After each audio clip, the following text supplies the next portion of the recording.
Have you ever noticed these secret details in Tekken 8 stages? When you're playing Tekken, you're focusing on your character and the opponent's character, trying not to get hit and trying to figure out when to hit. There's just a lot going on screen. But have you ever stopped to look at the background of some of these stages? It's pretty cool, some of the stuff that you'll see. So today, that's what we're doing. Going through every stage to find out what secrets or hidden story details they hold. Some have a lot, and some don't really have any. But nonetheless, we're gonna check them all out. So here we go. Starting off, of course, you got Arena. There was a ton of stuff going on with this stage, between the confetti and the laser light show, the glass shattering every time you get a hard hit, the thousands of low polygon people in the crowd. Probably the biggest thing that I noticed is the sponsors just lying around everywhere on this stage, which makes sense. It's a giant fighting arena. Just look at the ground here. You got Extreme Broadcast Sports Channel. I guess that's what the Iron Fist tournament is broadcasted on. Extreme Sports makes sense. I mean, you're staking fighting for your life. Then you got a bunch of little ads that pop up like this one, X Dominion, which I think states that it's selling equipment. And you got this one here that says Tekken King and then G Corp, because of course. And what the heck is Volcano Fitness? I feel like that's just a diss to Heihachi, dude. Also, how are these things working? Like,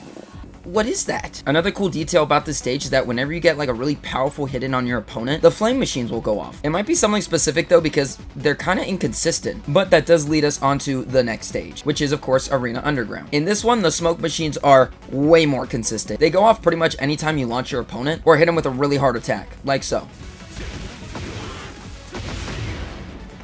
I still don't get why it's called Arena Underground though. Like, this just looks like the arena stage, just everything's red. Maybe in some DLC the stage will have story relevance? I have no idea. I mean, you saw Paul and Law fighting on here in the story, so yeah, I don't know. Next up, we got Urban Square and Urban Square Evening. Yes, I count them as the same exact stage. The only thing that changes is the lighting, pretty much. But holy crud, is there a lot going on. So let's break it down. Just here, I mean, looking at all the billboards and everything. I do love that we get a Violet Systems ad. I think that's neat. You get to see Combat there. Obviously, you got the Leroy statue. This right here is pretty cool. The giant billboard of Azucena for Smith Coffee. And it shows that they're collabing, which I think is great. And then you got Bob's Burgers. Obviously, that could be two different things. It could either be this Bob or this Bob. You take your pick. Also, what the heck is going on in this building? Is that the stock market? I love how Leroy has the coffee shop on this side of the street. And then he's got like some clothing fashion building or something on the other side. Dude is practically running New York. But my biggest question is, who's James' rival? I mean, he's on this billboard here, so he's got to be like a top-notch fighter. So why hasn't he been in the game yet? Hashtag James' rival for future DLC. Also in the back here, you can see another Violet Systems ad that says, always by your side. You love to see it. Next up, we got Yakushima, and honestly, there's not much that goes on in this stage. I mean, in the background, really, all you got is like deer bouncing around. Totally not looking robotic at all. I will say, I do like the giant tree that's the entrance for Sanctum. I think that's neat. It's got huge story relevance between June, Jin,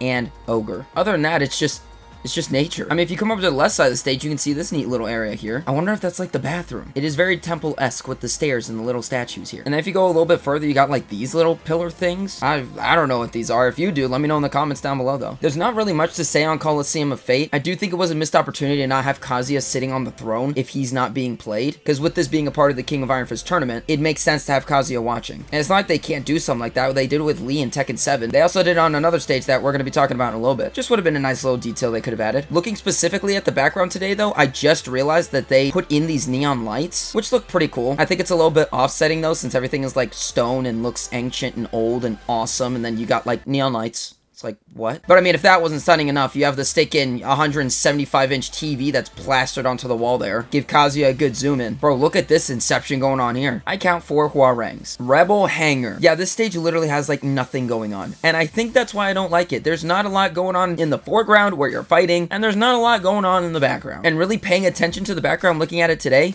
yeah, I now realize why I don't really like this stage. I like the vibe of it, I get it, and yeah, it's got story relevance, but it's just like gray and boring. There's nothing happening. Even the ship in the background, like I thought it was gonna go up all the way, and then maybe another ship would be taken up. No, it just stops there. Doesn't even commit to the bit. You know, you got these few workers in the background cheering us on and whatnot, I guess. And even on the other side, there's just this one random guy looking around like he's lost. Even with a balcony break, there's still nothing. The thing that's moving the most on the stage are these little lights. That's it.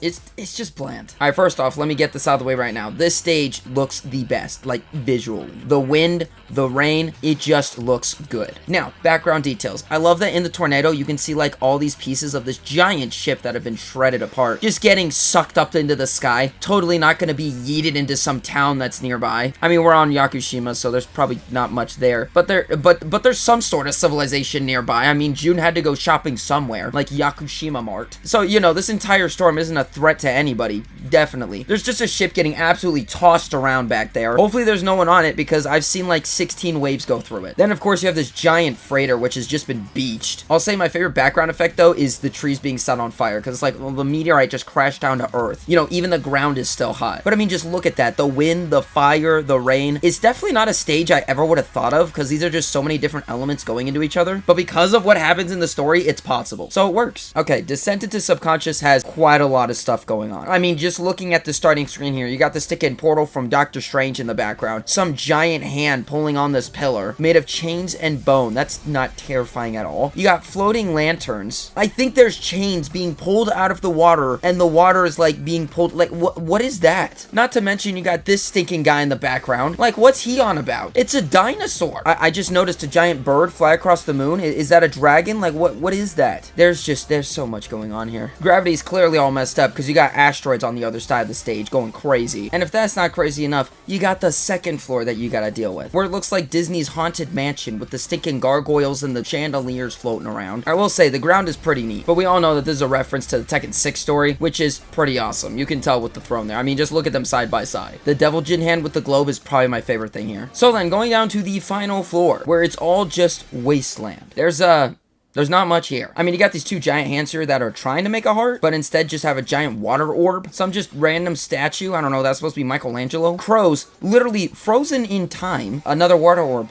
I don't know what's with that. And then you got June taking a stroll in the background, just vibing. A lot of hands, a lot of statues, a lot of chains. Jin needs to see a therapist. And if you're on this stage while Jin isn't one of the fighters currently being played, you'll see him sitting on the log in the background, contemplating his life decisions. Sanctum doesn't have too much going on in the background. I do like these weapons here though. Pretty neat if you ask me. The shield reminds me of Ogre. I will say, these glowing trees are giving me Avatar vibes. Alright, now my question is, what the heck is this? You got these two like lantern statues and then this rock which is clearly marked and there's something inside there. I can't really tell what it is. I mean, even just being up close to it, it looks like some type of orb. Yeah, I don't know though. And then on the other side, you just got this. What the heck is this? What's going on here? Maybe there was a structure there and it got destroyed? I don't know. Then of course, when the temple crumbles, you get into the second phase of the stage. There's definitely some cult / ancient ritual nonsense going on down here on the daily, dude. I mean, just look at everything here. I just noticed that there is this opening here. You can see natural light. I wonder where it leads to. Look at all these candles too. Like, who's lighting these up? Yeah, it totally doesn't look like somebody's gonna get sacrificed there. I mean, for Into the Stratosphere, you're fighting over the Earth. Like, I don't know what else you want me to tell you. Not really much to break down here. You're in space. This is the most Dragon Ball-esque stage that could ever exist in this game. The meteorite pieces breaking off every now and then is pretty cool. I mean, you can see the moon. That's neat. Oh, never mind. That's the moon. Wait a second. Was that the sun? I'm so confused. Then you got all these other pieces falling with you in the distance. I think it's pretty neat. The more you fight, the more the stage falls apart. Pretty cool. I mean, it's just a beautiful stage, honestly. But again, you're in space. There's not much going on in the background. These stinking guys. I hate that they just walk around and can do whatever they want and get away with it. But obviously, the biggest Easter egg in this stage is the aliens. I mean, just look at that flying saucer. What is it taking? It's taking the outpower. Oh my gosh, it took like 5. What do they want with them? That's what I want to know. Dude, I swear they're multiplying. They're everywhere. I do like these buildings in the background. It makes this stage feel very open air, very chill, very countryside-esque. You got these guys playing the instruments, and then you got an Ortiz Farm coffee instantly, just right there. Azu has no shame. I mean, I guess not shame. It's like, why wouldn't you have a coffee shop in your hometown where the coffee comes from? It makes sense. Never mind. But once you break the balcony of these ancient ruins, you got some tourists, I guess, hanging out in the background over there with some other locals. Or maybe they're just differently dressed locals. I don't know. But look at this stinking guy. Look at that. He is humongous. Just chilling in the background right there. My guy, turn around. You're being spied on. The aliens are indeed among us and closer than we'd like to think. We got some more alpacas, llamas, whatever the heck you want to call them, just kind of grazing down there. I'm just now noticing how big these ancient ruins are. It's pretty cool. And finally, breaking the ground one more time, we get into like some ancient Aztec gold area with floating skulls. I don't know what's going on in here. I'm not a big fan of this part of the stage, but it is what it is, right? Also, where the king is supposed to be on the throne, there's just some, like, puppet. Like, I don't know. Has Azu not discovered this? Like, this would make her ridiculously rich. Is that a Kingdom of the Crystal Skull reference? Bro, these statues are just terrifying. I mean, this is just your standard treasured planet looking stage. I mean, I found an entrance right there. That's probably the proper way that you're supposed to get in. Something else I just realized is that when you blow up the wall, you see, like, the skulls fly up. Kind of like you release some ancient souls from their captivity. I don't know. Alright, so with Celebration on the Sen, you guys all know the obvious one, right? If you're not playing as Victor on this stage, you can see him chilling in the background on one of the chairs. There he is.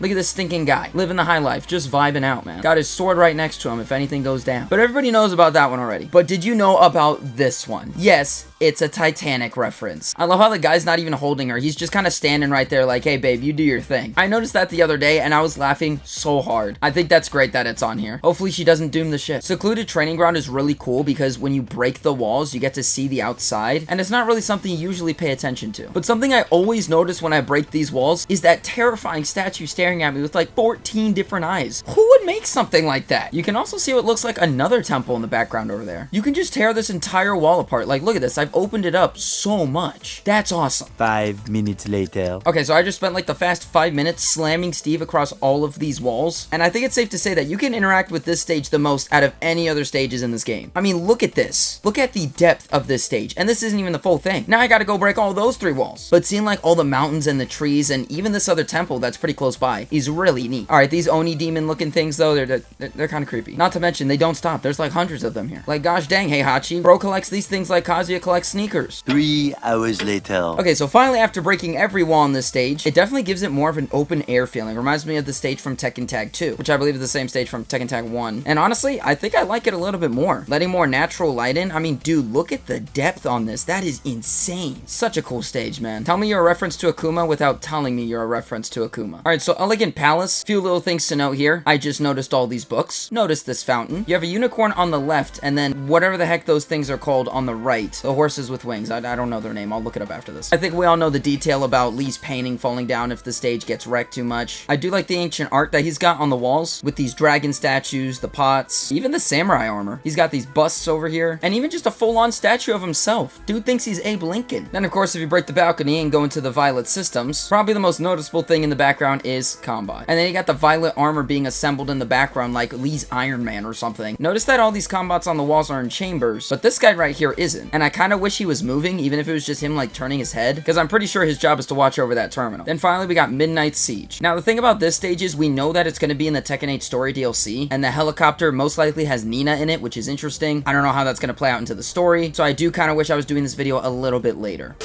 But because you're so... Yeah, that works, I guess.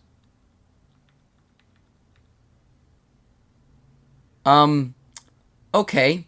Hopefully that helicopter doesn't have Nina in it, because I just broke the wall, and it's about to crash into the... Oh my gosh, okay. Wow, I'm just noticing that. Oh my gosh! That comes down? Dude, I'm legit just noticing this for the first time.